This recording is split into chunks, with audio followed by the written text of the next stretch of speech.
Et salut les gens et bienvenue dans cette nouvelle critique sur le film The French Dispatch de Wes Anderson. J'ai la flemme de faire une introduction, alors on va commencer directement avec, comme d'habitude, une partie sans spoil et une partie avec spoil. Et on commence tout de suite la partie sans spoil.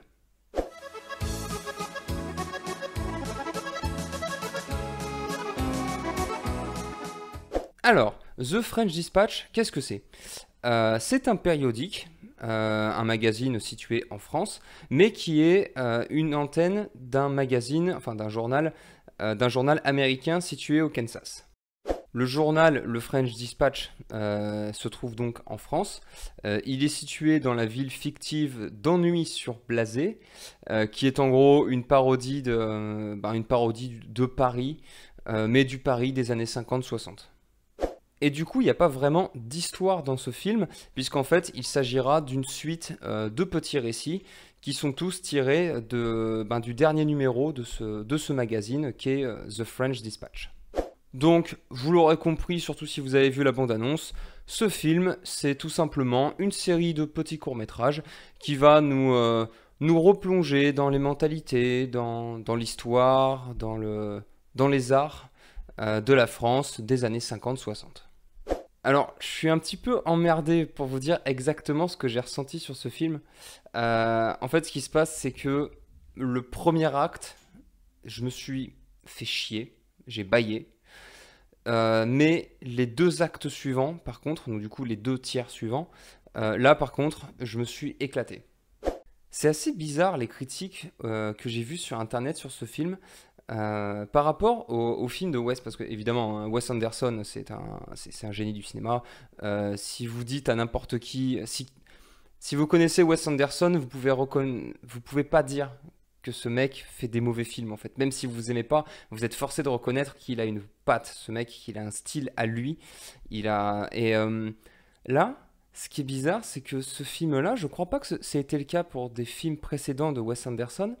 C'est-à-dire que les critiques, il y a deux camps. C'est soit les gens ont adoré et disent que ce film est génial et tout ce que vous voulez, soit elles disent que ce film est dégueulasse, il est mauvais. Et attention, je n'exagère pas. J'ai vu des critiques passer des critiques de mecs mais ultra vénères quoi. Du coup, ça fait que cette vidéo, je vais être un petit peu entre les deux personnellement. Je vais être un petit peu la neutralité, la Suisse, parce que le film il est très bien. Voilà. J'ai bâillé pendant une certaine partie, c'est vrai. Je me suis un peu embêté au début. Mais ensuite, j'ai vraiment pris beaucoup de plaisir. Je pense qu'en fait, ce film, pareil, ça c'est du style, pareil, Wes Anderson est très connu pour ça. C'est que ces films, à chaque fois, si t'es pas dedans au début, ça va être très compliqué de rentrer par la suite. Moi, ce qui s'est passé, en fait, c'est que je le dirai plus tard, je préciserai ça dans la partie spoil, mais je trouve que certains courts-métrages sont très très bons, certains récits sont hyper intéressants, sont très bien faits, sont beaucoup d'humour, mais d'autres sont peut-être sont peut-être filmés et pensés de manière un peu trop alternative. Évidemment, ce film reprend très bien toute l'esthétique qu'on a l'habitude d'avoir chez Wes Anderson, c'est-à-dire beaucoup de jeux d'échelle, avec des décors qui sont à la limite du surréaliste. On a un style qui est très rétro, on a des jeux de couleurs aussi, parce que vous allez avoir des scènes en noir et blanc, des scènes en couleur, et parfois même des volte-face de l'un à l'autre, assez dynamiques, assez cool. Idem, on reprend ce style au niveau des personnages, avec des personnages qui sont très peu expressifs. C'est-à-dire que dans ce film, vu que ce sont des récits qui sont racontés par des journalistes, chaque récit c'est un journaliste en particulier qui les raconte, du coup c'est la voix off qui prime. Il y a beaucoup de voix off dans ce film et très peu de dialogue. Et du coup ça amène un style assez... perso moi j'ai bien aimé en fait, où les personnages sont juste des images en fait, voilà, juste des marionnettes. On a beaucoup de plans pareil où les personnages juste attendent, se contentent de regarder la caméra. Je sais pas trop comment expliquer ça. C'est très photographique, voilà. D'ailleurs, il y a des plans comme ça dans le film. Bon, je vais pas spoiler, mais vous avez des plans où c'est des fausses photographies, où on a des personnages qui ne bougent pas, mais par contre la caméra tourne, donc on les voit légèrement bouger les cils, ce genre de choses. Donc voilà, ce film a une vraie esthétique. C'est l'esthétique habituelle qu'on a chez Wes Anderson. Il y a même des petits rajouts avec des hommages à la bande dessinée et à l'art en général. Aussi, on peut parler de la musique. Bon, Cocorico, hein, c'est Alexandre Desplat qui est aux manettes. C'est un classique, hein. Alexandre Desplat, ça fait un petit moment déjà qu'il fait les musiques des films de Wes Anderson. Là, la musique, elle est très discrète. Ça, c'est un truc qui m'a marqué par contre, par rapport à d'autres films comme de Wes Anderson, comme L'Île aux chiens, et surtout The Grand Budapest Hotel, qui a voilà, une musique qui est remarquable. Là, Alexandre Desplat, la musique, elle est plus calme. Alors que justement, c'est un film qui est très dynamique, hein. Attention, je vais beaucoup insister, je vais quand même insister là-dessus, c'est que ce film n'arrête pas. Ce film, du début jusqu'à la fin, c'est une voix off qui vous envoie des informations par paquet de sang. Et il faut rester accroché, quoi. Si vous êtes un petit peu fatigué, ce film, vous n'allez pas vous reposer devant, quoi. Et étrangement, j'ai trouvé que la musique d'Alexandre Desplat, c'est l'inverse. Alors que le film a un montage et voilà, a un montage qui est très très très très dynamique, la musique, elle est peinarde. Et puis il y a l'humour. Il y a beaucoup d'humour dans ce film. Alors, l'humour, c'est beaucoup d'ironie. Encore une fois, c'est le style de Wes Anderson, il faut aimer.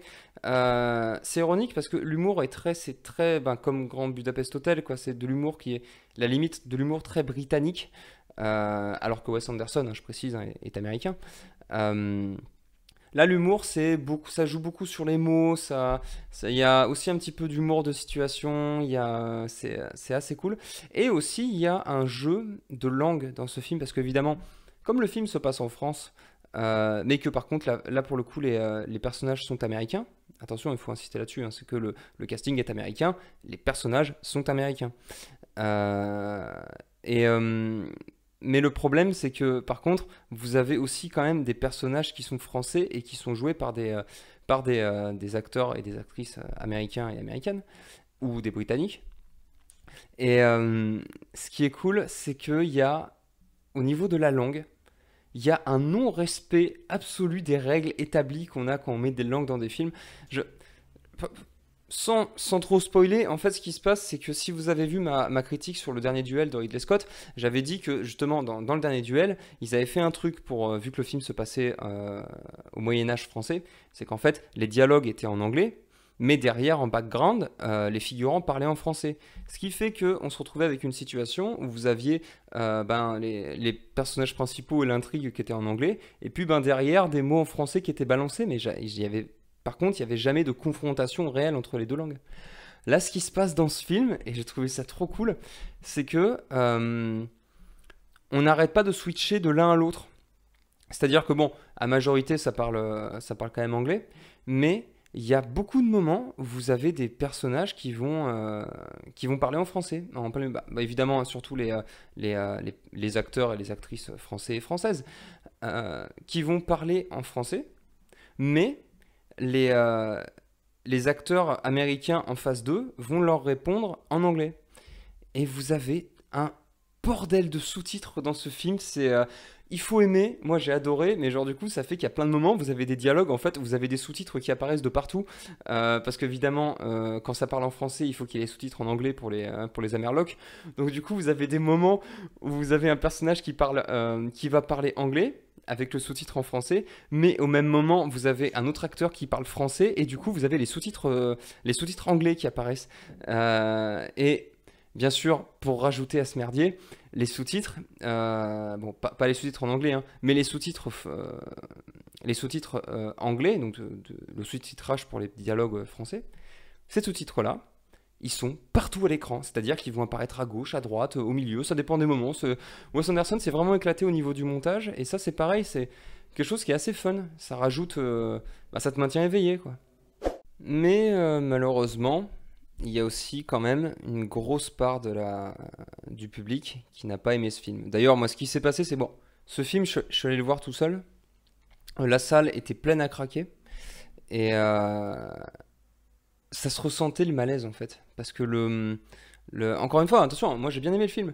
Mais en fait, il n'y a pas eu un seul rire dans la salle, c'était terrible, c'était un petit peu oppressant même parce que même moi il y a des moments en fait où je voulais rigoler et j'osais pas parce que t'avais un blanc, alors que pourtant il y avait tous les âges hein, dans la salle, il y avait de tout, ça allait de 20 à 60 ans, mais il y a eu quasiment aucun rire quoi, même moi je souriais parce qu'il y a des blagues vraiment que j'ai beaucoup aimé, mais ouais c'était pas du tout la fête quoi, donc je sais pas comment ça s'est passé pour le reste, pour les autres séances, mais moi en tout cas ma séance à moi ça a été que des gens qui ont tiré la gueule pendant tout le film, donc du coup j'ai pas ressenti vraiment beaucoup d'animosité, surtout qu'en plus encore une fois la salle était pleine, c'est-à-dire qu'il y avait des gens qui venaient qui étaient sûrement fans de Wes Anderson et ben visiblement ça les a pas éclatés parce que moi ce qui s'est passé c'est que ben dans ce cas-là ce que je fais souvent, c'est que moi je reste au générique de fin, j'ai l'habitude de rester jusqu'à la fin, et autour de moi ça parlait un petit peu, et du coup ben, j'écoutais vite fait ce que les gens disaient, et waouh, c'était... ouais, ben, les gens disaient qu'ils se sont fait chier, c'était ça la critique principale. Alors que, pourquoi dans ce cas-là? Et du coup, ben, en rentrant, d'ailleurs, pour préparer cette critique, c'est ce que je me suis dit, c'est pourquoi il y a autant de gens qui se sont emmerdés. Et en fait, le problème de ce film, et c'est pourtant aussi une qualité, c'est que ce film fait partie de cette catégorie de films pour spécialistes. C'est-à-dire que on sent que Wes Anderson a mis là-dedans toutes ses inspirations pour ses films, hein. On sent les références à la nouvelle vague et au cinéma français des années 50-60. Il y a pas mal de plans qui vont, ou de situations ou de personnages qui peuvent aussi vous rappeler ben, certains films français, hein, comme ben, voilà, je sais pas, les 400 coups de Truffaut ou Mon oncle de Tati, vous voyez ce genre de film. On sent que ces réalisateurs-là sont chers à Wes Anderson. Ce film a une vision. The French Dispatch, vraiment, est un film où le réalisateur s'est impliqué dedans, quoi. On sent que à chaque seconde, à chaque plan, le mec, il a dû y passer des plombes entières pour que ce soit exactement tel qu'il le voyait. Mais le problème, justement, du fait que ce film soit bah, aussi poussé en termes de référence, je pense que le problème, c'est que ben, c'est pas didactique. Malheureusement, c'est ce film. Si tu ne connais pas si tu n'as pas les références, t'es mort. C'est un peu comme ce genre de film. Parfois, on en a. Hein, des films comme bah, tenez, Inside Llewyn Davis par exemple des frères Cohen ou Once Upon a Time in Hollywood de Quentin Tarantino. Alors je précise que ces deux films-là, je les adore, hein. Vraiment je les ai beaucoup aimés, surtout Once Upon a Time in Hollywood. Mais le problème, c'est que ces films-là, ce sont souvent peut-être les films les plus personnels du ou des réalisateurs, parce que ce sont les films où les mecs vont bourrer à mort en mettant toutes leurs références, tout ce qu'ils ont connu de l'époque qui les a fait rêver. Et ouais, et si on connaît cette époque, si on connaît ces films, si on a les références, c'est cool, on s'amuse. Mais le problème, c'est que par contre, ce genre de film n'est pas pensé pour un néophyte. Et bah, typiquement, si vous devez montrer un film de Tarantino à quelqu'un qui ne connaît pas, vous ne commencez pas par Once Upon a Time. Et idem pour les frères Cohen. Si je devais montrer un film des frères Cohen à quelqu'un qui ne connaît pas, je commencerai pas par Inside Llewyn Davis. Et ben vous voyez, ce film, The French Dispatch, c'est pareil pour Wes Anderson. C'est-à-dire que si on me demande de présenter un film de Wes Anderson, c'est pas celui-là que je penserai en premier. Et pourtant, le film est bon, encore une fois, et si on a les références, on peut s'amuser. Mais par contre, il y a une critique sur laquelle j'ai pas trop vu passer, mais moi c'est un truc qui m'a un petit peu dérangé dans ce film, c'est le casting. Bon, ce film-là, comme Grand Budapest Hotel, hein, le casting il est faramineux. Là j'ai l'impression que Wes Anderson a mis dans ce film absolument tous les acteurs avec qui il a bossé. Voilà, le casting il est gigantesque, hein. Je vais pas balancer les noms. Allez regarder sur Wikipédia parce qu'il y en a vraiment, vraiment, vraiment un paquet. Mais c'est un peu le cas qu'on a justement, c'est l'inverse de Grand Budapest Hotel qui pareil avait un casting en or massif. C'est que dans Grand Budapest Hotel, les personnages, enfin les acteurs, avaient tous un rôle. Même un rôle secondaire, hein. Je pense par exemple à qui ben, il y avait quoi il y avait Harvey Keitel par exemple qui avait un rôle secondaire. C'est pas un gros rôle, mais il a un petit rôle secondaire. Willem Dafoe aussi, on ne le voit pas tant que ça, mais il a quand même un petit rôle à lui il a un petit peu de temps quand même, et puis surtout, il joue dans l'intrigue. C'est ça en fait le truc, c'est que dans Grand Budapest Hotel, ce qui était bien, c'est que même si parce qu'évidemment le casting était gigantesque, et même si les acteurs, certains avaient un petit rôle, bah, ce petit rôle avait quand même son importance dans l'histoire. Je pense à Edward Norton par exemple. Bon, je vais pas spoiler ce Grand Budapest Hotel, mais voilà, voilà, vous avez plein d'acteurs comme ça qui ont un petit rôle, mais qui est intéressant. Là, dans ce film, The French Dispatch, on arrive sur un problème, c'est que justement, il y a trop d'acteurs connus. C'est pas qu'il y a trop de personnages. Mais le problème, c'est qu'on arrive à un stade où certains acteurs, ben, on se demande pourquoi ils sont là. C'est perso, c'est pour moi ça.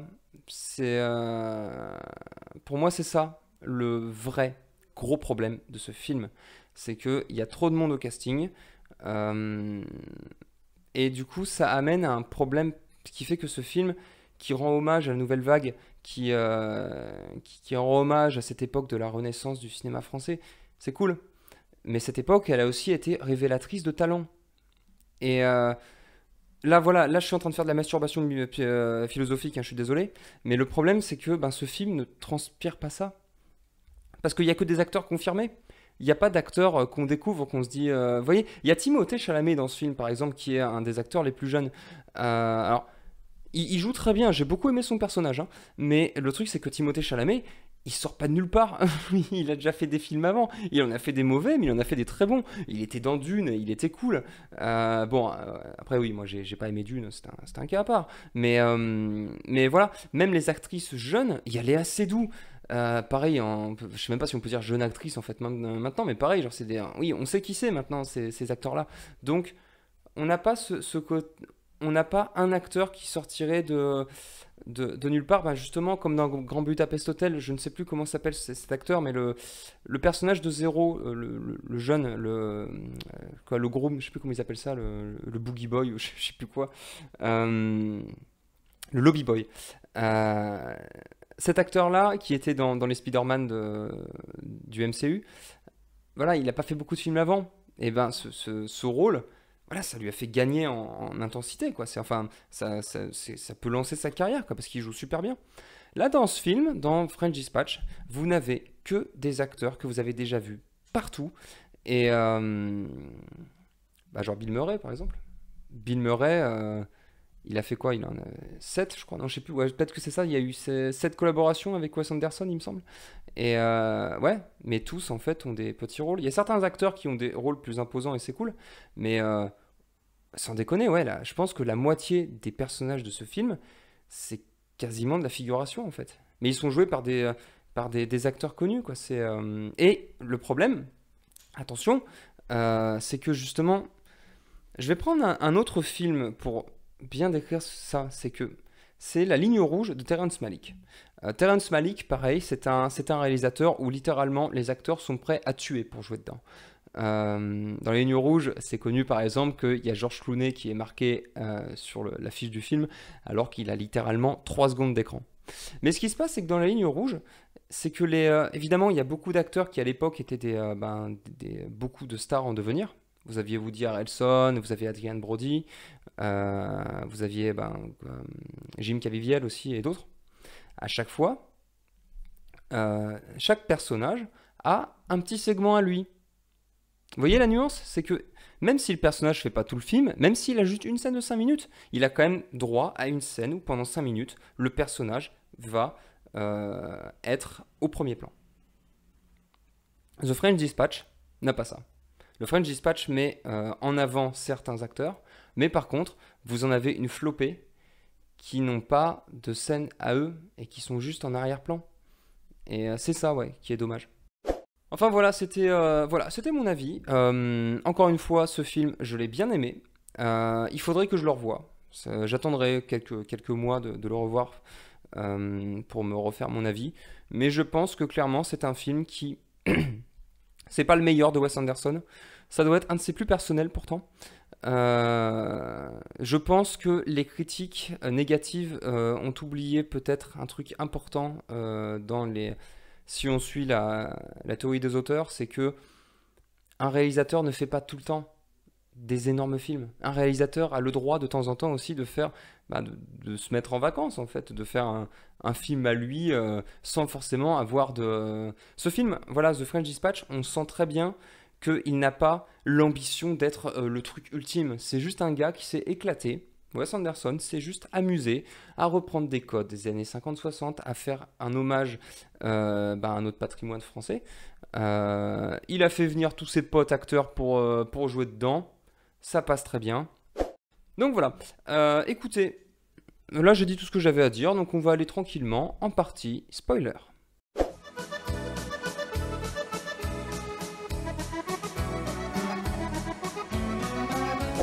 Alors, partie spoiler.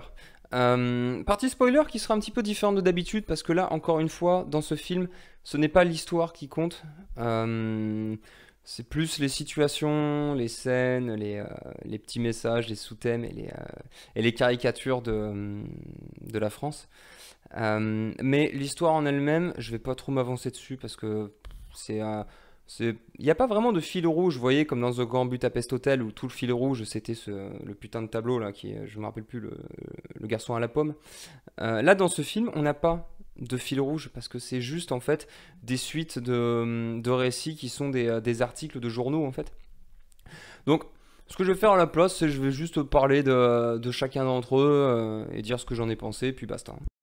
Donc le premier court-métrage, qui n'en est pas vraiment un, c'est Owen Wilson, parce que par contre je suis désolé, mais les noms par contre des personnages j'ai complètement oublié. Donc le premier, c'est Owen Wilson qui fait un petit peu nous présente cette ville fictive d'ennui sur Blasé. Donc elle nous montre tous ses bons et ses mauvais côtés. Donc c'est peut-être la partie qui rappellera le plus des films de Truffaut, quoi. C'est-à-dire que on voit les gamins qui font les cons dehors après l'école. Et puis surtout, il y a une caricature de Paris, mais qui genre, les gens prennent le métro et ils te montrent que les tunnels du métro, ils sont pleins de rats. Ils te montrent que les toits de Paris sont pleins de chats errants. Voilà, c'est ce genre de choses, quand t'as vécu à Paris, tu te dis oui, c'est comme ça. Donc voilà, cette partie-là, elle est assez... c'est une petite, c'est une petite mise en bouche, elle est assez cool. Owen Wilson qui fait le con, c'est assez sympathique. Moi j'ai bien aimé, j'ai trouvé ça cool. Le premier récit maintenant, donc c'est présenté en titre, c'est rubrique art et culture. C'est l'histoire encore une fois, j'ai oublié le nom du personnage, c'est Benicio del Toro qui joue un psychopathe qui a fait un double homicide et qui est en tôle et qui est peintre et il va devenir un espèce de génie d'art contemporain en fait. Et donc du coup on voit tout le cheminement de sa petite vie en tôle, sa rencontre, on va voir sa muse qui est Léa Seydoux, qui est une gardienne en fait, avec qui il a une relation amoureuse, et aussi l'arrivée d'Adrien Brody, qui lui est en tôle, je crois pour faute fiscale ou un truc comme ça, et en fait il va voir le tableau de Benicio del Toro, et en sortant de prison, vu que c'est un impresario, il va devenir l'impresario de Benicio del Toro. Je vais pas spoiler la fin parce que ça prendrait des plombs sinon, mais en gros, cette histoire-là, j'ai trouvé personnellement que des trois vrais courts-métrages, c'est l'histoire la moins intéressante.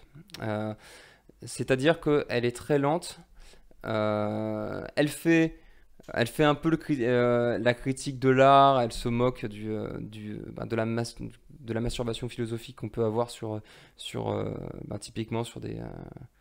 Vous savez, le fameux truc où on vous montre un tableau blanc et on vous dit que c'est une œuvre d'art et vous regardez et vous vous dites non, mais par contre ça coûte 15 000 euros quoi.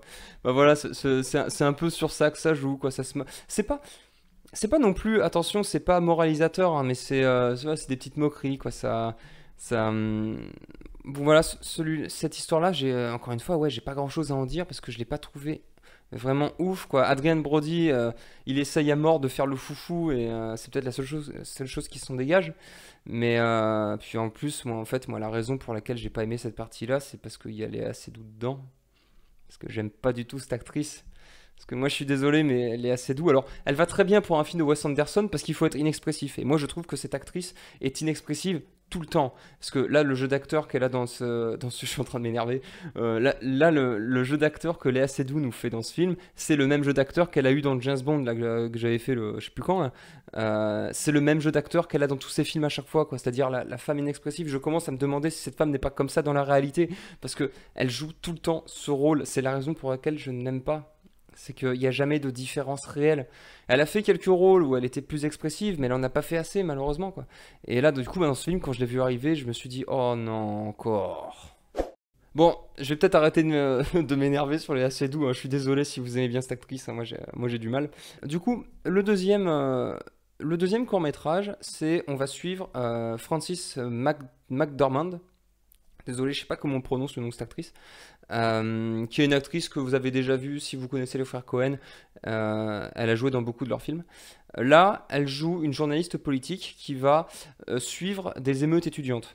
Donc, on voit la référence à mai 68. Comme leader de ce mouvement étudiant, vous avez Timothée Chalamet et Lina Koudry, qui est une actrice que je ne connaissais pas du tout. Qui sont tous deux en fait les leaders du mouvement étudiant, un homme et une femme, donc très vite on se doute très bien de ce qui va se passer. Cette partie-là, elle est géniale. J'ai adoré parce qu'en fait, c'est pas dit que c'est mai 68, c'est là où c'est mai cool, c'est que c'est pareil, on retrouve ce côté où on s'inspire de la réalité, mais par contre, on dit pas que c'est ça. Là, voilà, ça joue beaucoup sur sur les émeutes, sur les bastons avec les CRS. On prend du temps aussi pour mettre en avant le côté jeunesse, jeunesse révoltée, jeunesse qui en a marre, qui n'a pas les mêmes mentalités que la génération d'avant, que la génération de la guerre. Euh, donc des jeunes qui en ont marre du service militaire, qui en ont marre qu'on leur parle de la guerre, des jeunes qui sont pour la libération sexuelle, ce genre de choses. Et ouais, cette partie, elle est vachement cool parce que plutôt, justement, c'est là que le film devient ce récit, je l'ai beaucoup aimé, c'est que plutôt que de faire un truc sur mai 68 où on vous montre que être jeune c'est trop bien et les vieux c'est des cons, là le choix c'est de montrer que oui, les jeunes en ont marre, les jeunes veulent changer le système, mais les jeunes sont aussi peut-être un petit peu perdus dans leur illusion. Les jeunes de mai 68, c'est ce que dit le film, attention à ce que je dis, c'est ce que le film sous-entend, c'est que les jeunes de mai 68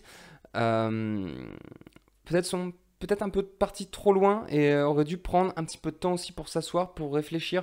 Parce que évidemment, on va amener à un changement du système, mais peut-être qu'il faudrait réfléchir plus avant de partir sur des gros mouvements. C'est un peu ce que ce court-métrage-là essaye de véhiculer comme idée. C'est intéressant, c'est pas mal justement d'avoir On n'a pas le double point de vue, hein, parce qu'on reste vraiment du côté de Timothée Chalamet tout le long. Timothée Chalamet, alors j'avais dit que dans Dune, j'avais pas aimé son jeu d'acteur. Là, je retourne ma veste. Timothée Chalamet joue super bien. Il est fantastique tout le long. J'ai adoré. Vraiment, de tout le film, je pense que c'est lui qui m'a le plus marqué. Parce que j'ai adoré son rôle de révolutionnaire, un petit peu rêveur et un petit peu réactionnaire aussi. C'était très bien fait. Tous les acteurs jouent bien de façon. Donc voilà, ça c'est le deuxième court-métrage. Et du coup, le troisième court-métrage, donc on va suivre Jeffrey Wright. Alors cet acteur, Jeffrey Wright, c'est un acteur que vous avez déjà vu sûrement dans plein de films, hein. Il était dans... il était quoi? Il était dans Hunger Games, il jouait Félix dans les derniers James Bond, il était dans Westworld. Il va jouer, je crois que c'est Gordon qui va jouer dans le prochain Batman, là, celui avec Robert Pattinson. Donc voilà, c'est un acteur qu'on a déjà vu plein de fois. Jeffrey Wright, ici, joue un journaliste gastronomique qui se retrouve embarqué, qui en fait au départ voulait faire un reportage sur un génie de la cuisine qui travaille dans la police française. Et va se retrouver embarqué dans une histoire d'enlèvement et de baston contre la pègre. Mais pareil, quoi, ça va tellement loin cette histoire, c'est énorme. La troisième histoire, elle est trop bien. C'est là, je pense, la troisième histoire, c'est celle où il y a vraiment le plus d'acteurs possible. Et c'est là d'ailleurs, ils sont très bien utilisés, hein. Vous avez Mathieu Amalric qui va jouer un commissaire de police. Vous avez Edward Norton qui joue le gars le méchant en fait, qui va enlever le fils du commissaire. Vous avez Willem Dafoe aussi, et d'autres acteurs. Et cette histoire, elle est bien parce que c'est vraiment une enquête policière. Ils ont vraiment repris une esthétique qui fait très comme des films comme Le Doulos par exemple. Euh, donc une esthétique d'enquête de police et puis ouais, ça part en course poursuite. Il y a une voilà, je vais pas trop m'étendre sur l'histoire, mais il y a un moment donné où ça part en course poursuite parce qu'évidemment quand les flics viennent pour chercher le gamin, vous avez un des méchants qui se barre avec le gosse et du coup il y a une course poursuite dans la ville, dans Ennui sur Blasé. Et cette séquence, elle est en mode bande dessinée un petit peu à la... Moi ça m'a fait penser à Black et Mortimer, le style. Je sais pas s'il y a une bande dessinée particulière que Wes Anderson a repris dans cette séquence. Mais voilà, il y a ce... C'est fait en style bande dessinée et ça n'arrête pas, c'est une course-poursuite, c'est du... ça rappelle un petit peu les scènes qu'on peut avoir dans les montages euh,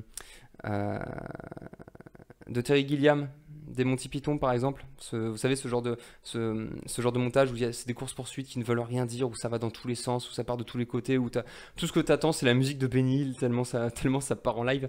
Là voilà, c'est pareil, c'est foufou comme ça, c'était assez cool. Je pense que je vais arrêter pour la partie spoiler. Si, je vais juste parler justement, revenir sur ma grande critique euh, sur le fait que justement il y ait beaucoup d'acteurs dans ce film.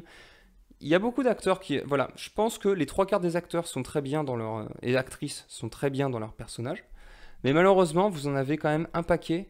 euh, Bah en fait, il n'y avait pas besoin d'avoir un acteur particulier ou une actrice particulière pour jouer ce rôle parce que ça, y a pas on voit pas pourquoi cet acteur ou cette actrice-là a été choisi exprès pour ça. Par exemple, c'est le personnage de Bill Murray. Bill Murray, donc du coup, qui joue le directeur du journal.